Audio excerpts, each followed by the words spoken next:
Welcome to lecture. We'll get started in just a sec, picking up where we left off in chapter 15. So again, we'll be picking up where we left off in chapter 15, solutions.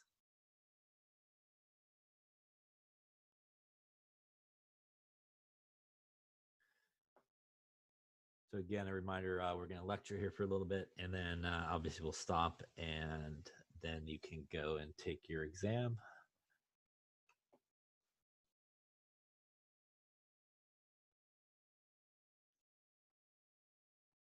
Again, starting around probably 12 o'clock or kind of normal lab time will be when you can start to take it. And obviously there'll be no lab meeting today to obviously free up the time so you could go and take it.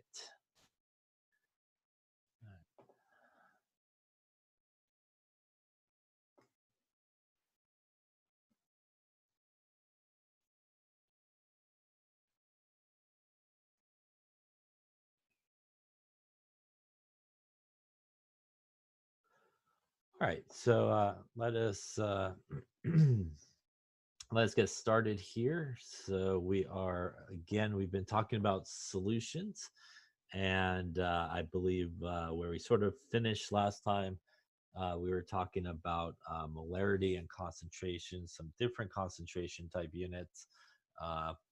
We talked about some percent concentration units like percent mass to mass, percent mass to volume, percent volume to volume. And then I think we finished up talking about big M, which is molarity, which is our moles per liter. And again, in terms of concentration, the big M there, molarity, is usually the most common unit of concentration that you come across. And it's used a lot, obviously, in chemistry. And you probably remember seeing it on those bottles we used to use in class in real life when we did experiments. Again, the bigger the number, the stronger it is, sort of the smaller the big number, or the smaller the number next to the big M, the kind of weaker it is or more dilute it is in terms of concentration. Remember, you can kind of use molarity as like a conversion or like a formula, and you could solve for any of those things. You could solve for moles, you could solve for liters. Obviously, you can solve for molarity. Liters is moles divided by molarity, and a very common one that we use a lot is to solve for moles. Moles is liters times molarity.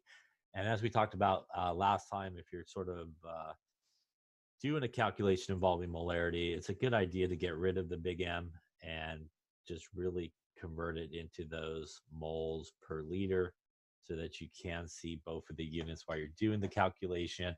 Because as I think I mentioned last time, extremely common people sort of leave the big M and they go to do the calculation and they really have no idea or sort of lose track of the liters part. So it's really good to sort of use both of those units, especially when you're doing calculations, to figure out something like volume or moles or something like that. That way you could clearly see each of those units. In terms of numbers and stuff like that, the number stays with the moles and it's always usually per 1 liter. So if you had a 2.5 molar solution, that means you have 2.5 moles in a liter. And again, you could use it as sort of a conversion factor as well. All right, so we left off here talking about dilutions. And a dilution is usually a solution that's made from something that is more concentrated. So we take a more concentrated solution, and usually the process of doing a dilution really only involves adding more solvent. So a lot of times people will say it's just adding more water. Remember that although water is a very common solvent, it does not always has to be the solvent. In certain cases, it's not a very good solvent, especially when you do things with things that are non-polar, right? Because water is polar. So water works really well for polar things, ionic things. But again, water would not be a very good solvent, for example, for something that is non-polar, because they really won't mix. So that whole like dissolves like idea that we talked about last couple of times as well. So when we do a dilution, essentially what we're doing is we're adding more solvent or water to it. And essentially what that does when you think about sort of the molarity of it. So since we have our molarity here, when we have our molarity, it really is moles of solute divided by liters of solution.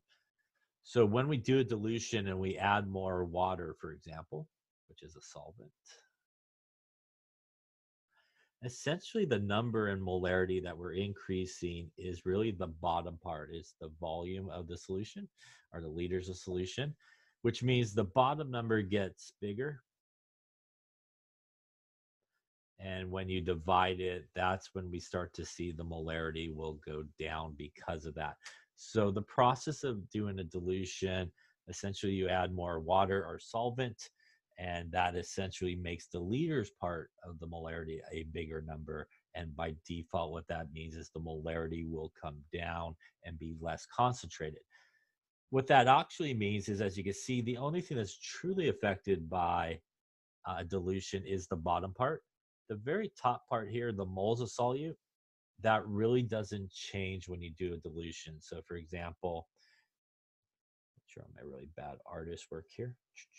So let's say we had a solution. Let's say we had, 1, 2, 3, 4 circles in there. And if I add more water to this,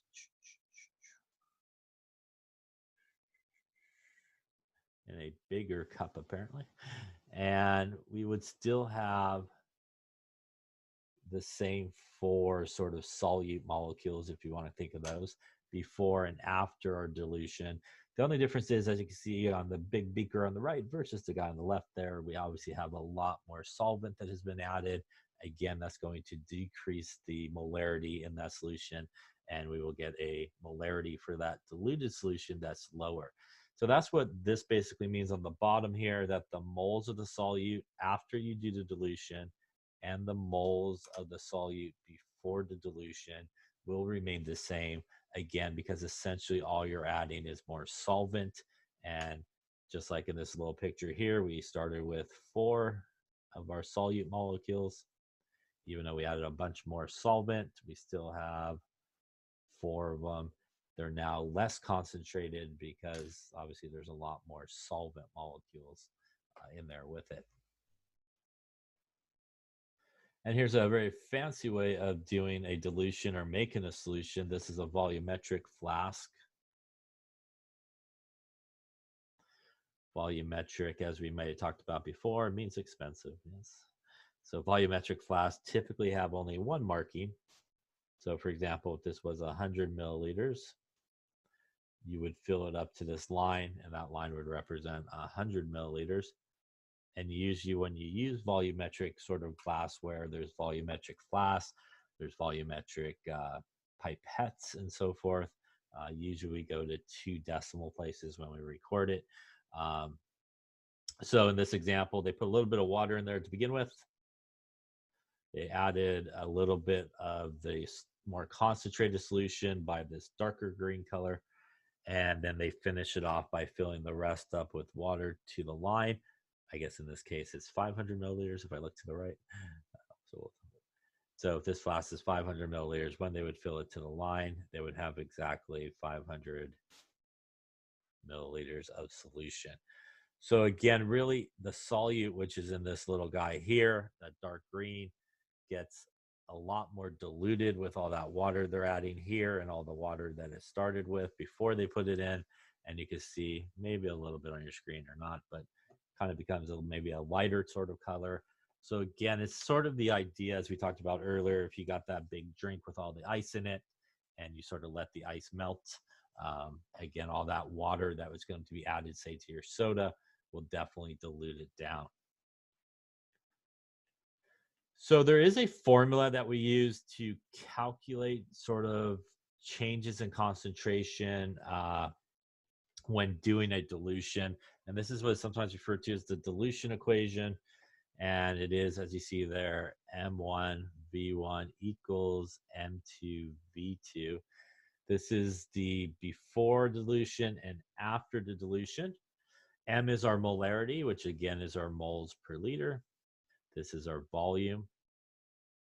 And then this is obviously our molarity as well on this side and our volume. So usually it doesn't really matter, but usually people think about the twos as after the dilution, and people think about the ones as sort of before the dilution. It doesn't necessarily matter as long as you keep the molarity and the volume together on the correct side, together on either side, the calculation will come out the same. Now, normally if we're using molarity by itself and we're just doing a molarity type calculation, not a dilution, but just a molarity calculation, and we needed to take the volume times the molarity, the volume would have to be in liters in order for everything to cancel out correctly. Now, when you're doing a dilution, the V here could be in liters. It's okay. It could also be in milliliters, as long as the volume on both sides are basically the same. So you actually can use milliliters here in the dilution equation without necessarily having to convert it.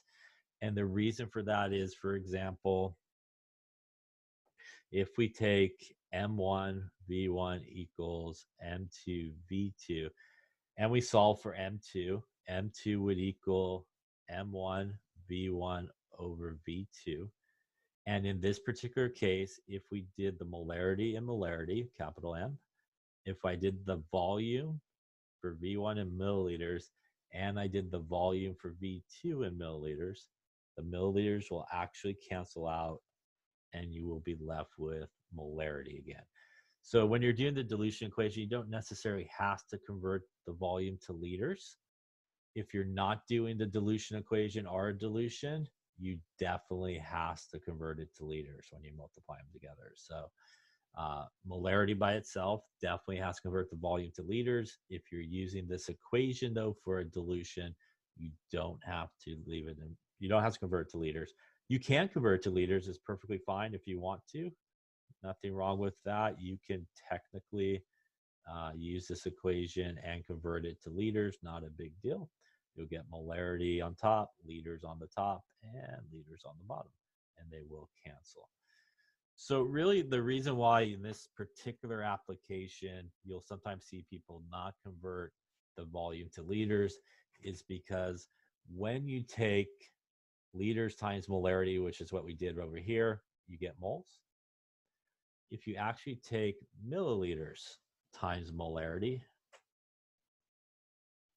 what you get is actually what is known as millimoles, and not moles. You get millimoles, which then, if like in this equation, you then divide it by milliliters, the millis will cancel, and you'll be back to moles per liter, which is molarity. So technically speaking, molarity, although most people don't use it this way, technically can be millimoles over milliliters. And that's why when we do this calculation here, we actually get the millimoles from it. So most people don't do that because these, again, usually will cancel out, and that leaves you with moles per liter. But that's really why in this application, you can actually leave everybody in milliliters and not convert it. If you don't want us to worry about it, just convert it to liters like normal, and you'll be fine. Now, there is another sort of version of this equation, a more generic version that you may see is C1V1 equals C2V2. It's the exact same equation, except that the C here is just generic for concentration. So although most people will use the M1V1 equals M2V2, and that is because the most common unit of concentration is molarity, technically speaking, it doesn't have to be molarity. You could put into here for the C's any of those percent mass to mass if you wanted to, percent mass to volume, for example, percent volume to volume. You put molarity in there. So sometimes books and some people will just use a more generic version of the dilution equation where they substitute out the molarity for just C, which again just generically stands for some type of concentration unit. Um, so again, I personally use M1V1 equals M2V2. Most people will as well because molarity is usually the unit you're dealing with. But if you do see that C1V1 equals C2V2, it's the same thing. And again, you could use technically any concentration unit into that equation. So why don't you give this one a go and see what you come up with. What is the volume of 19 molar sodium hydroxide that is needed to prepare 1 liter of 0.15 molar sodium hydroxide? So take a minute or two there and give it a go. See what you come up with.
Okay, so let's take a look at this just to see what's going on here.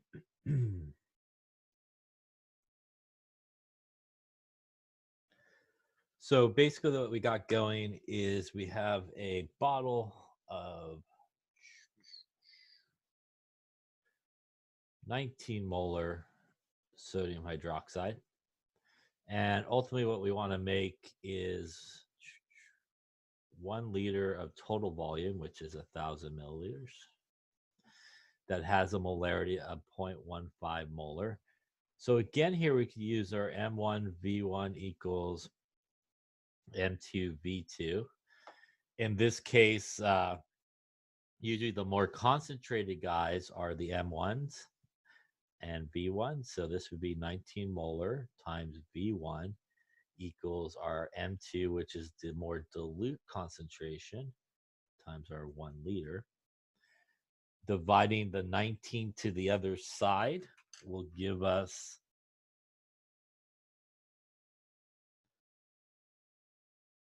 a volume of 0.0079 liters, or if we convert it to milliliters, that's something like 7.9 milliliters. In this case, it didn't ask for any specific unit, so you might have just left it in liters. Now, just so everybody is clear what that number represents, that number represents how much of the more concentrated solution you should take out. So basically, we're going to take out 7.9 milliliters of the more concentrated 19 molar sodium hydroxide. So if we were going to make the solution, we would go to our bottle of our 19 molar sodium hydroxide. We would take out and put it into our new container, our 7.9 milliliters. I'll just do the milliliters of our more concentrated sodium hydroxide. The rest of that solution will be water. So the question is, do I put, for example, since it's 1 liter total volume that I'm looking for, do I put in there another 1,000 milliliters of water, which is again 1 liter?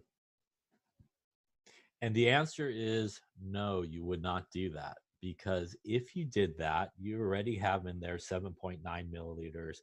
That would give you 1,007.9 milliliters, which obviously is not the total volume you're shooting for, because essentially that would be 1.0079 liters, and that is more volume than you should have. So very often in dilution problems, what they will ask you, you did, yes.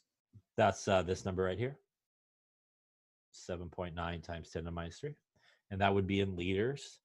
I converted it to milliliters here. So right now I'm just talking about it in milliliters, but they're the same number, just one's liters, which is what you get when you punch it into your calculator. And I just kind of converted it into a little bit easier unit to use, which is milliliters in this case. So that's the difference between those two numbers. So when we look at this to figure out how much water we would need to add, which is a very common sort of question, usually to figure out how much water, you really want to take usually V2 minus V1. So the idea here is we want a grand total of 1,000 milliliters, which is 1 liter. We have already put in there 7.9 milliliters of our concentrated solution, which means if we did it in milliliters, we would need to throw in there another 992.1 milliliters of water. So the rest of this would be 992.1 milliliters of water, along with our 7.9 milliliters of our sodium hydroxide. When you add that together, the 992.1 plus the 7.9 milliliters, that gives you 1,000 milliliters, or 1 liter in this case. And that would give us a total volume of what we're looking for. We would have the right combination. At that point, you give it a mixy, shaky, maybe not so much shaky. And when you're all done, that solution should now have a molarity of 0.15 molar. So you do want to make sure when you're doing some of these dilution problems, and again, it's a very sort of common question, which is, how much water do you need to add? Or, how much water should you do? How did you make this solution? So this is what this calculation can kind of help you decide. Usually, again, if you calculate V2, that is the volume of your diluted solution, the total volume of your diluted solution. In a lot of cases, when you calculate V1 here, much like in this example, it's usually the volume of your more concentrated solution. And again, you then would have to add some water to it, which in a lot of cases is taking the V2 minus V1. Any questions on that? So technically speaking, the answer to this question would be 0.0079 liters. Again, it didn't really specify a volume, but usually you would leave it in the same unit as the other guy. And in this case, I just converted it to milliliters. All right, why don't you try another one here and see what you come up with. We're looking for what is the volume of water that's needed to make this solution. 500 milliliters of 0.25 molar calcium nitrate, and from a 5 molar calcium nitrate solution. So take a minute or two and see what you come up with.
Okay, so let's take a look at this.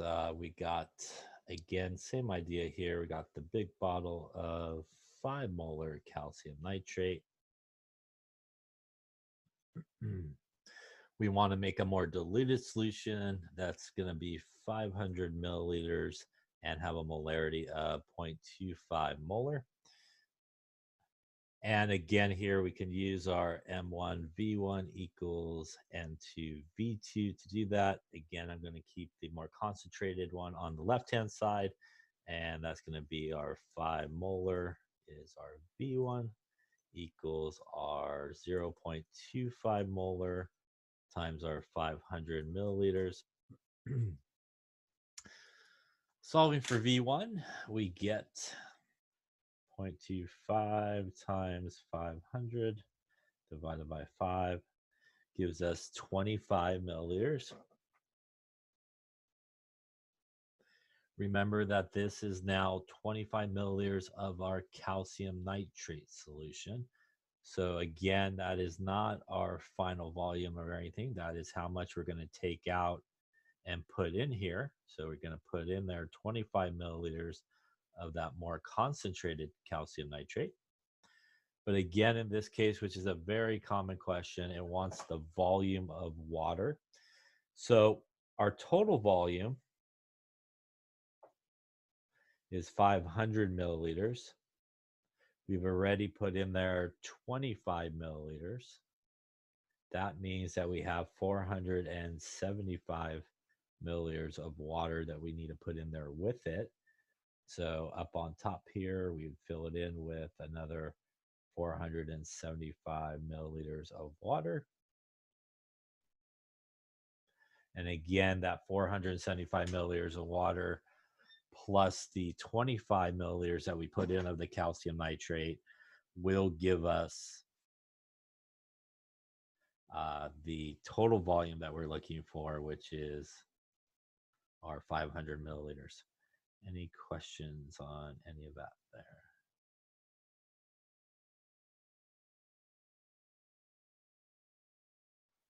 Okay. So this also brings up a good thing. You want to make sure that you do read the question, because especially with these dilution ones, the sort of aspect of water is very very different. You have sometimes are asked to find the water. Sometimes you may be asked like, hey, you added this much water to a solution. What's the new concentration? So there's a lot of different sort of applications that you see with water and the dilution that occurs. Any questions on that?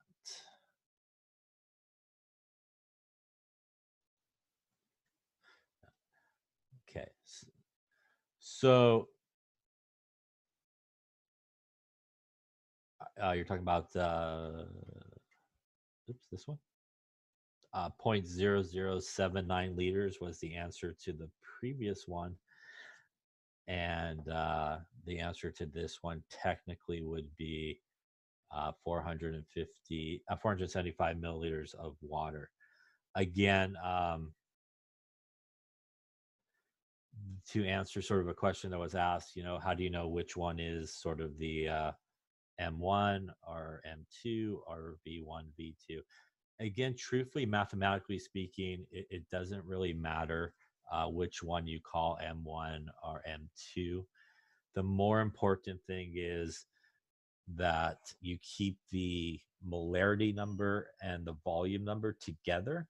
So for example, the one that we just did here, I called these guys M2 and V2.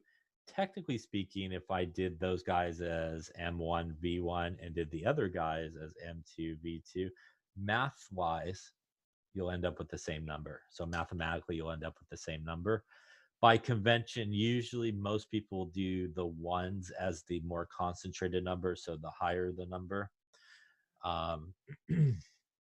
than the twos, the more diluted number. Other questions on that? Okay, just give me 1 second here. I just gotta kind of find something, and I'll be right with you. And we're going to talk next about stoichiometry and reactions. Just give me 1 second here.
Okay, sorry about that. Thank you. All right, so moving on from dilution, we're going to talk about now stoichiometry. And we're going to talk about really stoichiometry that involves solutions and really molarity and volume. So the good news is it's just like all the other sort of stoichiometry stuff that we've done before, the grams to moles, the gas stoichiometry. It's all the basic 4 steps of balancing an equation. You need to convert to moles. You need to actually do the stoichiometry, right? Which is the mole to mole relationship. And lastly, convert units. And just like any type of stoichiometry problem, you could have a limiting reagent type problem as well. So if it's that case, just like we did before, you would need to do that additional step to determine which one is the limiting reagent. Obviously, again, that's going to be the one that determines how much product you would make. So really the main difference in sort of solution stoichiometry problems is instead of usually taking grams to moles using the molar mass like we've done before, we actually a lot of times will use the liters times the molarity. So liters times the molarity is going to get us into moles. So oftentimes step number 2, this is essentially what you'll need to do to get it to moles, and then you can continue on like normal. And alternative to that is sometimes for step number 4, you will be in moles, and then you'll actually sometimes divide by the molarity to figure out the volume. Alternatively to that, you may be given the volume, and what you'll do is take the moles that you got from the calculation and divide it by the volume to get the molarity. So these are sort of 2 variations for step number 4 that sometimes happens. Again, you're given the molarity and you divide by it, or you're given the liters and you divide by the moles that you calculated. So sometimes in these problems, you're asked, what is the molarity of the solution at the end? Sometimes you may be asked, what is the volume? You may even be asked how many grams as well. But if you use sort of volume and molarity at the end of the calculation, those are the common things that you'll sort of find, either the molarity or the volume. So let's take a look at one of these here to see how it all comes out. So let us say we had this guy going here. That out of the way. We want to calculate the mass of solid sodium sulfate that must be added to 250 milliliters of a 0.2 molar barium nitrate solution to precipitate out all the barium as barium sulfate. Also calculate the mass of barium sulfate. So this is a stoichiometry problem. So the first thing we want is an equation. So in this case, we're just giving everything in words. So we are taking the mass of sodium sulfate, which looks like this. And we want to add it to barium nitrate, which would look like this. We know both of those things are soluble because sodium is soluble in everything, and nitrate is also soluble in everything. And it's going to be really a double displacement reaction, right? Positive, negative, positive, negative. That means the sodium will end up with the nitrate on this side. Also going to be soluble because of solubility rules. And lastly here, we're going to get the barium to come together with our sulfate. And that is going to be the solid that is formed. As it says, calculate the mass of the solid, basically barium sulfate. Once we have the equation, we want to do it like normal. We want to balance it. So it looks like perhaps a 2 there. And that looks like a winner, I think. So now that we're balanced. Now, when we look at the information that's given to us, we are given 250 milliliters of a 0.2 molar solution of barium nitrate. And again, this is the only piece of information that's given to us. We basically have the volume and we have the molarity. So remember that if you have the volume in liters and you have the molarity, which is moles per liter, from that two pieces of information, you can get moles. So again, this is how we're going to get the moles to begin our stoichiometry problem.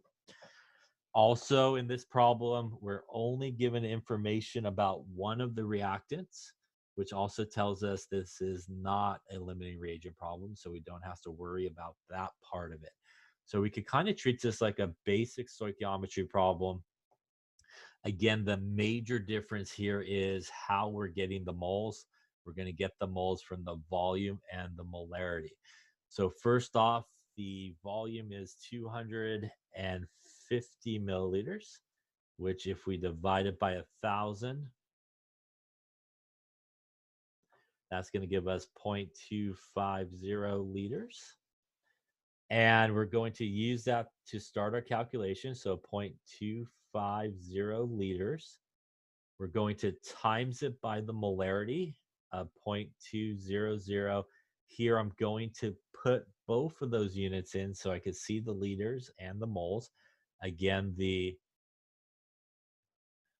0.2 molar big M is the same as 0.20 moles per liter. The liters in this case are going to cancel each other out. And if I grab a calculator around here somewhere, gives me 0.05 moles of barium nitrate, right? Any questions on that so far? So in this problem, we're looking for actually two things. We're looking for the mass of sodium sulfate. So at this point, we're going to do that calculation first. So we're looking for how much of this guy. So to do that, we're going to do our stoichiometry. So now from the equation, it becomes like a regular stoichiometry problem. we see that for every 1 mole of barium nitrate, we get 1 mole of sodium sulfate. I think I could do the math there. That's going to still give us 0.0500 moles of sodium sulfate.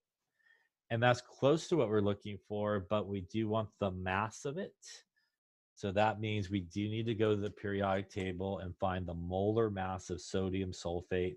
So that's going to be 2 times 2299 plus 32.07 plus 4 times 16. That gives us 142.1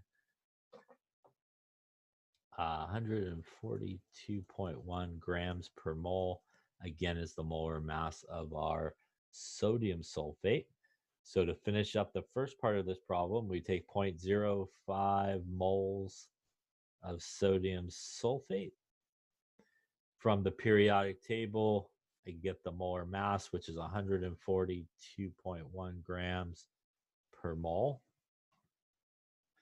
And if we multiply that by 0.05, gives us 7.10 grams of sodium sulfate that we actually need to put in there. So this is really the first part of the question, which is the mass of the sodium sulfate. Again, you should hopefully be able to see it really is the same sort of 4 steps. We needed a balanced equation. We needed to convert to moles where we use volume and molarity. We did the mole to mole relationship from the equation, and then we converted those moles into some other unit. Any questions on that so far? Now, there actually was a second question in here, which is how much mass of our product would we make? How much of our barium sulfate would we make? So to do that, let's see if I got a page here I can write on. I think so. Yeah, perfect. I'm going to really pick up with the problem using this part of it because the beginning part of the problem is going to be the same. We're going to balance the equation. We're going to convert what they gave us into moles. So now I'm going to pick up just from that part. So I'm just going to turn the page so I got something fresh to write on. And what we are starting with, as we can see, is 0.05 moles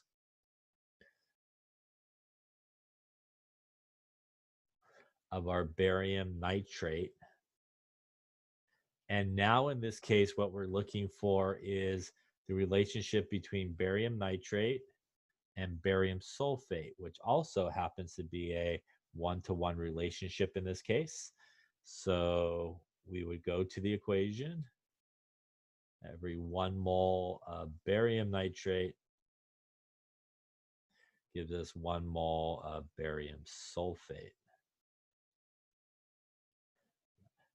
And that will give us 0.05 moles of barium sulfate.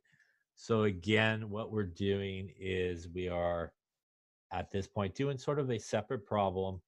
We are again going to go from the information that was given to us, which is our barium nitrate, and we want to figure out how much product that we're looking for, which is our barium sulfate. So really, again, like I said, you would still do the same first 2 steps for that second problem. And now our mole to mole relationship here again is a 1-to-1 relationship. And now we're in moles of barium sulfate. So again, we would have to go to the periodic table. And if we go to the periodic table, we would see that barium is 137.3. And the sulfate's 3207 from the periodic table. And there's 4 oxygens at 16 each. Gives us a molar mass of 233.4. So we would use that to finish up the second part of this calculation.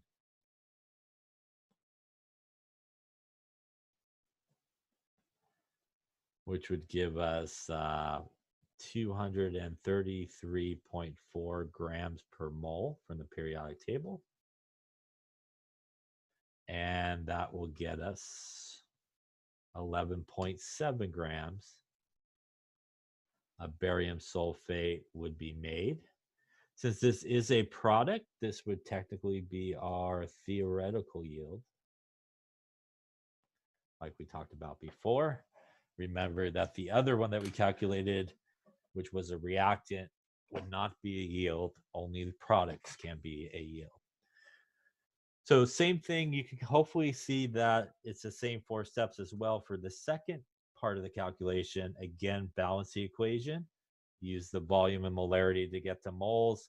This again would be our third step here for the second part of the calculation, which is the stoichiometry, and our fourth step there as we go down to grams. Any questions on that there?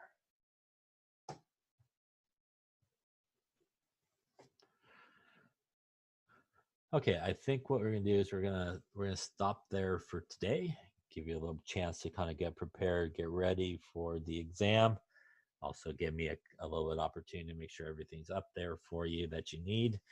A reminder, just like the other exam that we took and the quiz that we took as well, you will obviously have to upload your work for the problems. Make sure that you look at each problem, obviously, for instructions. It will tell you how to give the answer. Again, give it to 2 significant figures, give it to 2 decimal places. So make sure that you do look at it and you do enter it in sort of how it asks you to do so. There obviously will be work that will need to be shown on a lot of the problems, to be honest with you. So you'll have to show work on most of the problems, I think, because it's mainly calculations this time. Make sure that you do upload that work when you're all done. It will work the same way. You'll need to go to the little module that has exam 3 in it, I guess it is. You'll have to go through, the academic honesty thing. You'll have to sign it. That will open up the exam for you to take. A reminder, once you start the exam, the timer will not stop. The availability time, the end of availability time, again, a reminder, is the last time you will have the opportunity to submit it. So do not start like 10 minutes before that time, because again, you will only get like 10 minutes to do the exam. So it will submit it automatically for you. So make sure that you start with plenty of time. Again, if you start around our normal time of 12 o'clock for lab, you shouldn't run into any issues in terms of time or running out of time and stuff like that. You'll get the entire time. Again, if you start too late, you get whatever time is left, kind of like, you walk in the room with 10 minutes to go, you get 10 minutes type of thing. So again, if you start right around 12, you should be good. Like I said before, there will be no lab sort of opening, so you don't have to worry about it. You can just obviously continue on and take your exam. If you have any questions, like before, you could email me through Canvas. I think everything should be pretty self-explanatory. I don't think you should have probably too many questions, I think, if any at all. When you're done, make sure you upload that. I still haven't had an opportunity, but I promise I'm going to go on a little bit in a sec here, and I will extend Chapter 14's due date for the homework online. Other than that, we will continue lecturing on Monday. We'll finish up here Chapter 15. We'll roll into 16, which leaves us just one more chapter after that. So we're getting to the end, believe it or not. And we'll continue on with everything else. Any questions about anything that's happening? And again, although we're ending a little bit early, nothing will be available, or nothing you'll be able to see until about 12 o'clock is when everything will open up on Canvas and stuff like that. Same rules apply. You should do it by yourself. Yes, you shouldn't use any other type of equipment or help or people. And a friendly reminder as well, there are different versions. So do not have the right answer on the wrong version or anything like that, okay? All right, any questions on anything like that? All right, so again, about 12 o'clock, it will be available. Good luck. I can go double check everything, make sure everything up there that you need should be up there. I think I gotta go find you a solubility table perhaps. So I'm gonna go put that up there right now and all that good stuff. And then you should be good to go at 12. So good luck, have a nice weekend, and I'll see you again on Monday.